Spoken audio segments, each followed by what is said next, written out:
Good evening. Tonight we're reading Around the World in 80 Days by Jules Vern. Chapter 30, in which Phileas Fogg simply does his duty. 3 passengers, including Passepartout, had disappeared. Had they been killed in the struggle? Were they taken prisoner by the Sioux? It was impossible to tell. There were many wounded, but none mortally. Colonel Proctor was one of the most seriously hurt. He had fought bravely, and a ball had entered his groin. He was carried into the station with the other wounded passengers to receive such attention as could be of avail. Aouda was safe, and Phileas Fogg, who had been in the thickest of the fight, had not received a scratch.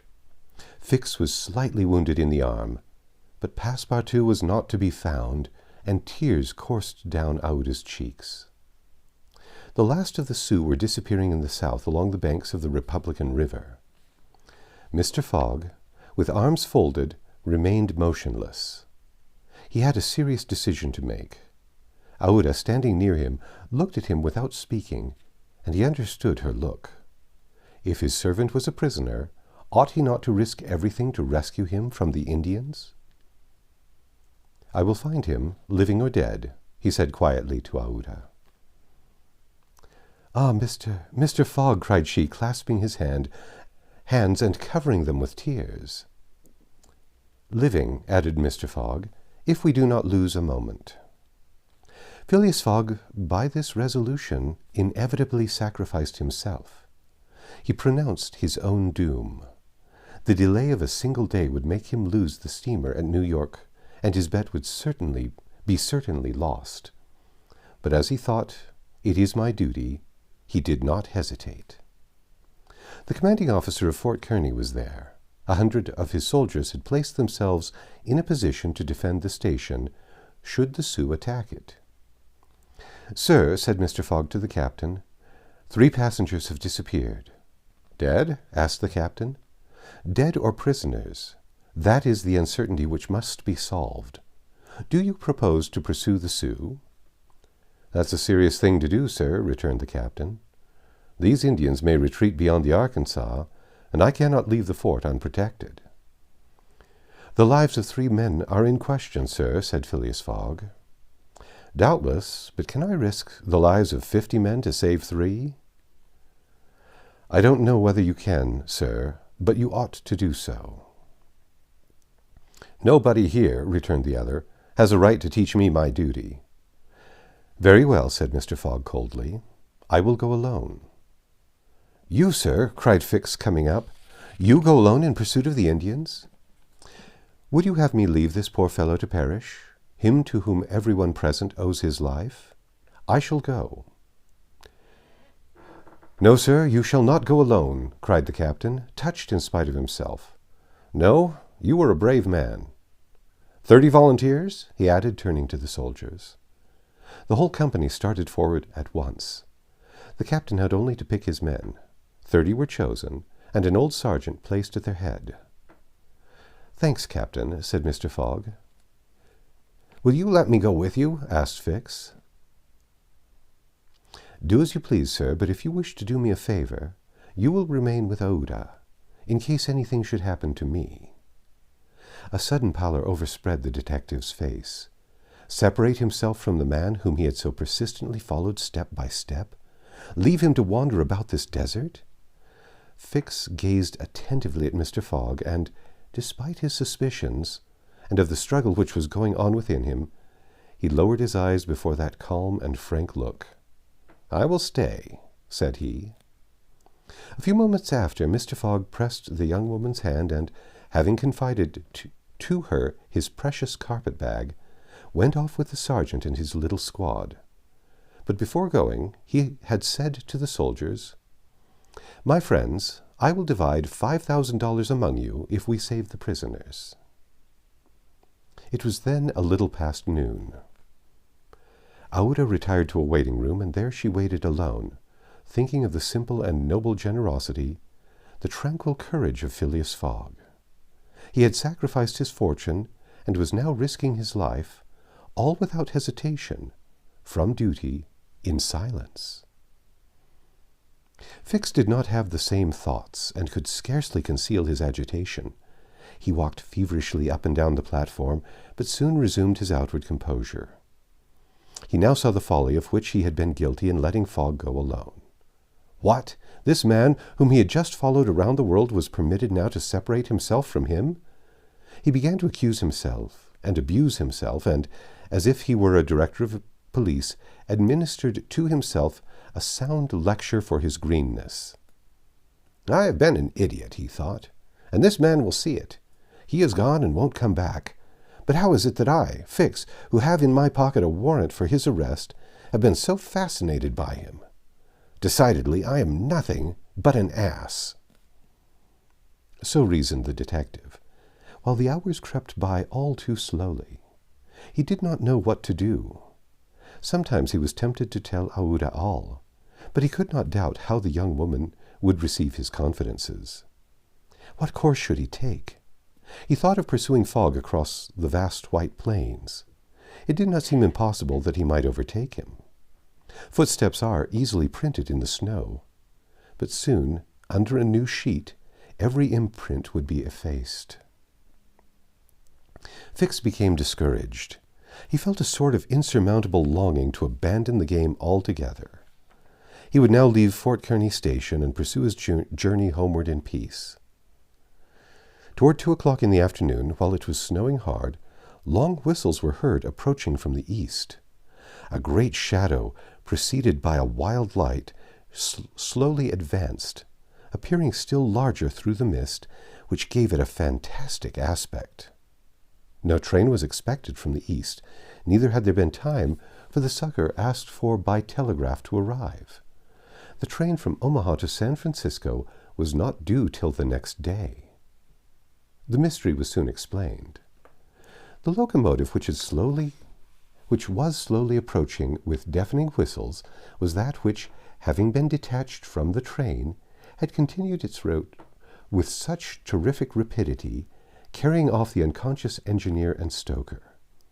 It had run several miles when, the fire becoming low for want of fuel, the steam had slackened, and it had finally stopped an hour after, some 20 miles beyond Fort Kearny. Neither the engineer nor the stoker was dead, and, after remaining for some time in their swoon, had come to themselves. The train had then stopped. The engineer, when he found himself in the desert, and the locomotive without cars, understood what had happened. He could not imagine how the locomotive had become separated from the train, but he did not doubt that the train left behind was in distress. He did not hesitate what to do. It would be prudent to continue to Omaha, for it would be dangerous to return to the train, which the Indians might still be engaged in pillaging. Nevertheless, he began to rebuild the fire in the furnace, the pressure again mounted, and the locomotive returned, running backward to Fort Kearny. This it was which was whistling in the mist. The travelers were glad to see the locomotive resume its place at the head of the train. They could now continue the journey so terribly interrupted. Aloud, on seeing the locomotive come up, hurried out of the station and asked the conductor, "Are you going to start?" "At once, madam." "But the prisoners, our unfortunate fellow travelers." "I cannot interrupt the trip," replied the conductor. "We are already 3 hours behind time." "And when will another train pass here from San Francisco?" "Tomorrow evening, madam." "Tomorrow evening? But then it will be too late. We must wait." "It is impossible," replied the conductor. "If you wish to go, please get in." "I will not go," said Aouda. Fix had heard this conversation. A little while before, when there was no prospect of proceeding on the journey, he had made up his mind to leave Fort Kearny. But now the train was there, ready to start, and he had only to take his seat in the car. An irresistible influence held him back. The station platform burned his feet, and he could not stir. The conflict in his mind again began. Anger and failure stifled him. He wished to struggle on to the end. Meanwhile, the passengers and some of the wounded, among them Colonel Proctor, whose injuries were serious, had taken their places in the train. The buzzing of the overheated boiler was heard, and the steam was escaping from the valves. The engineer whistled, the train started, and soon disappeared, mingling its white smoke with the eddies of the dense falling snow. The detective had remained behind. Several hours passed. The weather was dismal, and it was very cold. Fix sat motionless on a bench in the station. He might have been thought asleep. Aouda, despite the storm, kept coming out of the waiting room, going to the end of the platform and peering through the tempest of snow, as if to pierce the mist which narrowed the horizon around her, and to hear, if possible, some welcome sound. She heard and saw nothing. Then she would turn, chilled through, to issue out again after the lapse of a few moments, but always in vain.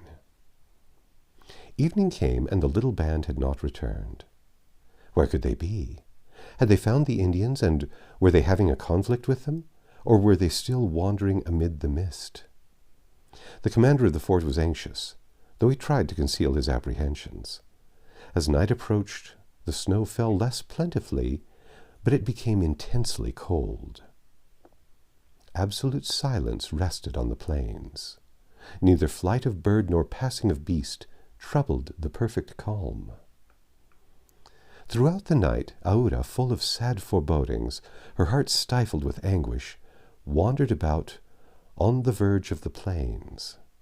Her imagination carried her far off and showed her innumerable dangers. What she suffered through the long hours it would be impossible to describe. Fix remained stationary in the same place, but did not sleep. Once a man approached and spoke to him, and the detective merely replied by shaking his head. Thus the night passed. At dawn, the half-extinguished disk of the sun rose above a misty horizon, but it was now possible to recognize objects 2 miles off. Phileas Fogg and the squad had gone southward. In the south, all was still vacancy. It was then 7 o'clock. The captain, who was really alarmed, did not know what course to take. Should he send another detachment to rescue the first? Should he sacrifice more men, with so few chances of saving those already sacrificed? His hesitation did not last long, however. Calling one of his lieutenants, he was on the point of ordering a reconnaissance when gunshots were heard. Was it a signal? The soldiers rushed out of the fort, and 1/2 mile off they perceived a little band returning in good order. Mr. Fogg was marching at their head, and just behind him were Passepartout and the 2 other travelers, rescued from the Sioux. They had met and fought the Indians 10 miles south of Fort Kearny. Shortly before the detachment arrived, Passepartout and his companions had begun to struggle with their captors, 3 of whom the Frenchman had felled with his fists, when his master and the soldiers hastened up to their relief. All were welcomed with joyful cries. Phileas Fogg distributed the reward he had promised to the soldiers, while Passepartout, not without reason, muttered to himself, "It must certainly be confessed that I cost my master dear." Fix, without saying a word, looked at Mr. Fogg, and it would have been difficult to analyze the thoughts which struggled within him. As for Aouda, she took her protector's hand and pressed it in her own, too much moved to speak. Meanwhile, Passepartout was looking about for the train. He thought he should find it there, ready to start for Omaha, and he hoped that the time lost might be regained. The train, cried he. Gone, replied Fix. And when does the next train pass here? Said Phileas Fogg. Not till this evening. Ah, returned the impassible gentleman quietly. That's the end of chapter 30. Come back tomorrow and we'll read chapter 31.